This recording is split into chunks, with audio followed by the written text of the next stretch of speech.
IDTV మన ఉనికి మన వాణి. భవిష్యత్తులో యూనివర్సిటీలన్నీ కూడా ఒక ల్యాబొరేటర్స్ గానో లేకపోతే ప్రయోగశాలలు గానో మిగిలిపోవాల్సిందేనా అని అంటే మాత్రం ఎస్ అవునంటున్నారు. God father of AI Geoffrey Hinton ఒక కీలక వ్యాఖ్యలు చేస్తూ సంచలన వ్యాఖ్యలు చేశారన్నమాట. ఇటీవల ఒక స్పీచ్ ఒక సెమినార్లో ఆయన మాట్లాడుతూ కూడా ఈ వ్యాఖ్యలు చేయడం చాలా అందరినీ ఆశ్చర్యాన్ని కలిగించింది. గాడ్ ఫాదర్ ఆఫ్ ఏఐ స్వయంగా ఇలా రానున్న కేవలం 5 to 10 years మాత్రమే, అంటే దాదాపు ఒక 10 ఏళ్లలో పూర్తిగా కూడాను అరాకొరల గదులు అయితే 50% కాదు, కంప్లీట్గా కూడా ఏఐ టోటల్గా అన్నిటిని రీప్లేస్ చేయబోతుందంట. ఎస్, యూనివర్సిటీస్లో ప్రస్తుతం ఉన్నటువంటి ట్యూటర్స్ కూడా అసలు అవసరమే ఉండకపోవచ్చు.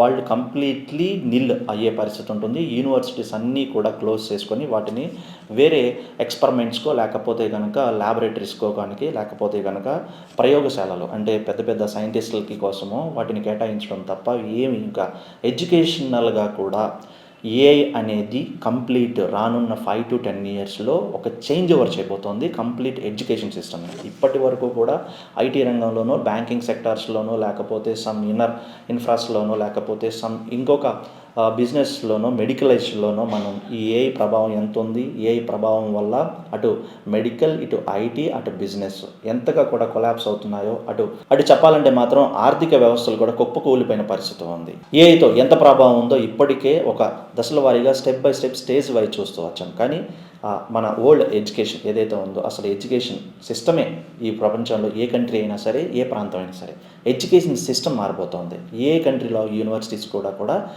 నీడెడ్ అనేది ఉండకపోవచ్చు. ఎందుకు అనంటే అసలు ట్యూటర్స్ లేనప్పుడు ఇంక యూనివర్సిటీస్ నడపడం అసాధ్యం కాదు కాబట్టి అసలు అవసరమే లేదు కాబట్టి ట్యూటర్స్ బదులు ఏఐనే ఒక ట్యూటర్గా సూపర్ ట్యూటర్గా యాక్ట్ చేసే పరిస్థితి వస్తుందంట. అంటే స్టూడెంట్కి ఏం కావాలి, అసలు స్టూడెంట్ వర్నలబిలిటీ ఏంటి, అతనిలో ఏం క్వశ్చన్స్ మొదలవుతున్నాయి, అతనికి తగిన ఆన్సర్స్ ఎలా చెప్పాలి, లేకపోతే కనుక అసలు వాళ్ళు ఏమనుకుంటున్నారు ఎలా ఫీల్ అవుతున్నారో సూపర్ ట్యూటర్స్ అనేవాళ్ళు వచ్చేస్తారు ఏఐ ప్రభావంతో. ఆ ఏఐ సూపర్ ట్యూటర్సే స్టూడెంట్స్ ఎడ్యుకేషన్ని అంతా ఆన్లైనే, ఎవరు కూడా యూనివర్సిటీస్కి వచ్చి చదువుకోవాల్సిన అవసరం లేకుండా కూడా హోమ్ ఎడ్యుకేషన్ అయిపోతుంది. ఈ ఏఐ సిస్టంతో ట్యూటర్స్ అనేవాళ్ళు అసలు 100 మంది స్టూడెంట్స్ అయినా సరే ఇటీవల సెకండ్స్లో వాళ్ళకి కావాల్సిన, ఎందుకంటే ఏఐలో మొత్తం డేటా స్టోర్ అయి ఉంటుంది కాబట్టి మైనస్లు ప్లస్లు అన్నీ విద్యార్థికి ఆ స్టూడెంట్కి ఏం కావాలి, ఏం ఆలోచిస్తున్నాడు, ఏం ఎక్స్పెక్ట్ చేస్తున్నాడు ట్యూటర్ నుంచి అన్నీ ఇంకా ఏఐనే తనకు డెలివరీ చేస్తూ ఉంటుంది. అంతేకాకుండా ట్యూటర్స్ చెప్పలేని విషయాలు కూడా అంటే వరల్డ్లో అంతా డేటా అంతా కూడా ఏఐలో పొందుపరిచి ఉంటుంది కాబట్టి హ్యూమన్గా ట్యూటర్ చేయలేని పనులు కూడా ఏఐ చేసేస్తుందంటూ జాఫ్రీ హింటర్ చేసిన వ్యాఖ్యలు యూనివర్సిటీస్ ఉన్నటి వరకు కూడా స్కూల్స్ అలాగే బ్యాంకింగ్ లేకపోతే కాలేజ్ వరకు వచ్చాం. ఇప్పుడు దాదాపు ఓల్డ్ యూనివర్సిటీస్ కూడా క్లోజ్ అయ్యే పరిస్థితి రాబోతోంది. అది కూడా జస్ట్ 10 yearsలోనే కంప్లీట్గా మారిపోతుంది అనేది బల్లగుద్ది చెప్తున్నాడు. అయితే ఇక్కడ చాలామంది నిపుణులు చెప్తున్న ప్రశ్న ఏమిటి అంటే ఎంత సూపర్ ట్యూటర్స్ అంటే ఏఐ ఎంత ప్రభావం చూపినా కూడాను యూనివర్సిటీస్లో హ్యూమన్ రిలేషన్కి మించి ఏఐ చేయగలుగుతుందా, అంటే ఒక మెషిన్ మ్యాన్ రిలేషన్ అనేది ఎంతవరకు వర్కౌట్ అవుతుంది. ఎందుకంటే స్టూడెంట్స్ అడిగిన క్వశ్చన్స్కి హ్యూమన్ ట్యూటర్ అనే వ్యక్తిగా ఇచ్చిన బదులుకి అలాగే మెషిన్ ఇచ్చిన బదులుకి ఎంతవరకు సాటిస్ఫై ఎంతవరకు కనెక్టివిటీ అవుతుంది అనేది ఇక్కడ ఒక చిన్న ప్రశ్న.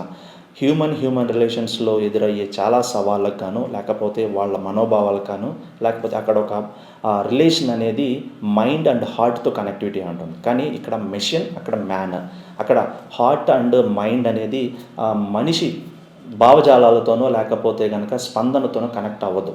తన పని తను చేసుకెళ్తూ ఉంటుంది, అడిగిన దానికి మాత్రమే చెప్తుంది తప్ప ఎమోషనల్ కనెక్టివిటీ అనేది అస్సలు ఉండకపోవచ్చు, అది జీరోలో ఉంటుంది. అలాంటప్పుడు హ్యూమన్ ఎంతవరకు మెషిన్తో ట్రావెల్ చేయగలడు, మెషిన్ సబ్జెక్ట్ని అందుకోగలడు అనేదే పెద్ద ప్రశ్న. నిపుణులందరూ కూడా మెషిన్ హ్యూమన్ రిలేషన్ ఎంతవరకు సక్సెస్ అవుతుందనేది కూడా డౌట్ పడుతున్నారు. కానీ ఏఐ మాత్రం అన్ని రంగాల్లోనూ అటు యూనివర్సిటీస్లో కూడా చివరికి ట్యూటర్స్ను రీప్లేస్ చేస్తుంది, భారీ ఎత్తున రీప్లేస్ చేయబోతోంది.